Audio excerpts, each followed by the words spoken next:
Olá, meus queridos alunos do sexto ano AIB. Vamos para mais uma videoaula de ciências. Hoje eu quero continuar o conteúdo sobre rochas e minerais. Nós paramos aí na página 21, falando sobre rochas magmáticas.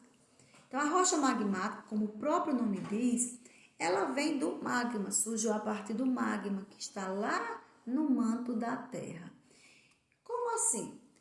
Nós sabemos que a Terra primitiva é bem diferente do que ela é hoje, tá? A Terra primitiva tinha muitos vulcões, tá bom? Esses vulcões liberaram uma grande quantidade de gás na atmosfera, que se condensou, choveu e formou os rios e os lagos. Essa é a explicação dos estudiosos, dos cientistas, tá bom? A parte que vem de dentro, o magma da Terra, lançado, expelido pelos vulcões, quando chega em cima, se chama lava. Essa lava, ao se resfriar, ela vai formando aí a parte sólida, dando origem à crosta da Terra. Foi assim que se formou a nossa crosta, a partir desse magma que vinha de dentro da Terra e se resfriava. E ao se resfriar, ele se transforma em rochas magmáticas. Então, elas são as primeiras rochas que surgiram. A partir delas é que vieram as outras rochas, a rocha sedimentar e a rocha metamórfica. Mas as magmáticas, que também podem ser chamadas de rochas ígneas, elas vêm do magma da Terra, expelido pelos vulcões. Ao chegar na superfície, se resfria e se transforma em rochas, ok? São bastante utilizadas nas construções, principalmente para fazer calçadas e para fazerem construções. Tem um grande valor comercial, ok? E as rochas sedimentares? Então, esse assunto sobre rocha sedimentar está lá na página 22. Elas surgem, gente, a partir da quebra, do desgaste de outras rochas, que no caso aí serão do desgaste das rochas magmáticas. Das rochas magmáticas sofre a ação do vento, do sol, da chuva, da onda do mar, de seres vivos como fungos e bactérias. Eles fazem essas rochas se desgastarem, se quebrarem, se transformar em fragmentos pequenos. Então, esse processo de desintegração das rochas, de quebra, a gente chama isso de intemperismo, ok? E o vento, a chuva transporta esses pequenos grãos de minerais, também chamados de sedimento, até o fundo de rios, lagos e oceanos. Ao longo do tempo, essa região depositada vai acumulando camadas. O peso das camadas vai comprimindo, vai pressionando e vão ficando cada vez mais compactadas, ok? Além disso, a água vai transformando os minerais e deixando os grãos grudadinhos, acimentados, ou seja, bem grudadinhos, bem presos. Então, essas camadas vão acontecendo e vão formando aí a rocha sedimentar. É muito comum a gente encontrar em rochas sedimentares fósseis, tá bom? Porque durante esse processo de formação, vocês percebam aí pela imagem que os sedimentos vão caindo dentro dos oceanos, tá? Dos mares. E aí ele pode cair sobre o resto de um peixe ou de uma planta. E quando vier outra camada, vai deixando preso, formando assim o fóssil. Então, os fósseis são encontrados dentro das rochas sedimentares, ok? Elas se formam a partir da degradação das rochas magmáticas, são carregadas pela chuva até os oceanos, vão sofrendo, vão se acumulando, formando camadas, sofrendo pressão, ficando cada vez mais compactadas. Isso levou milhões de anos para acontecer, tá bom? Esse peso todo dessas camadas foi que comprimiu e foi dando origem a rochas sedimentares. E aí nós temos vários exemplos de rochas sedimentares. Eu vou começar falando sobre o arenito e o argilito, que são exemplos de rocha sedimentar. O arenito se formou quando rochas como o granito se desintegrou aos poucos pela ação do intemperismo. Então, o granito ele foi se quebrando. O intemperismo, você já sabe, é o desgaste das rochas, né, sofrido pela ação da água, da chuva, do vento, e calor e pressão.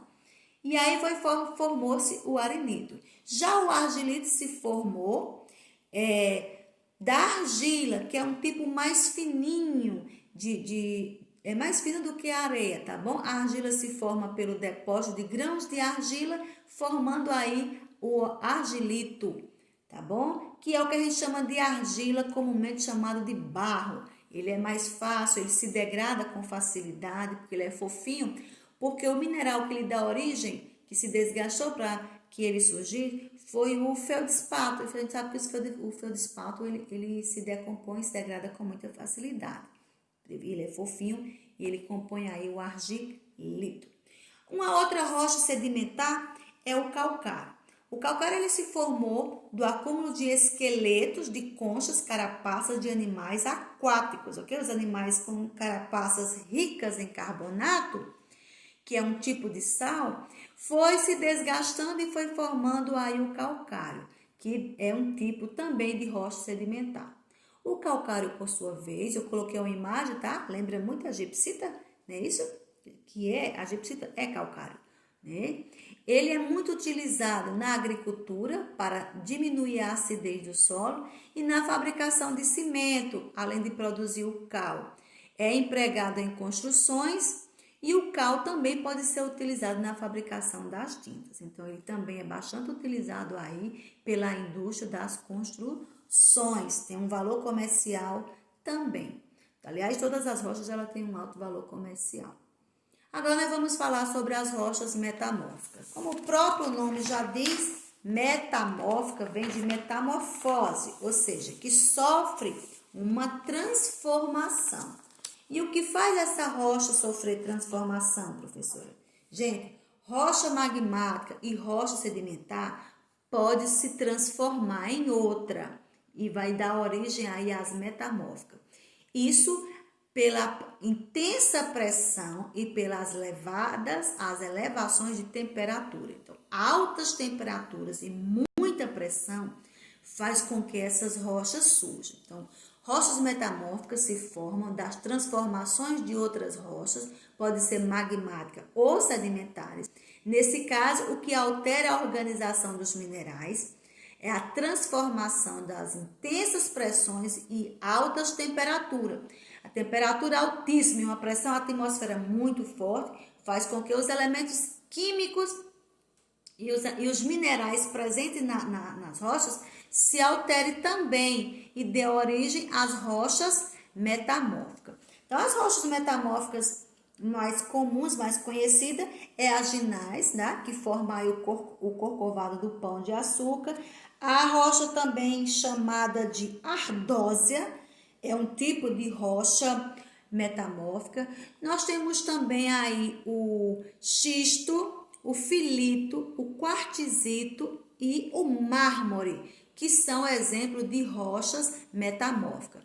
O mármore, por sinal, ele se transforma a partir das rochas calcárias, tá bom, gente? Quando o calcário ele sofre muita pressão e muito calor, ele se transforma aí no mármore, ok?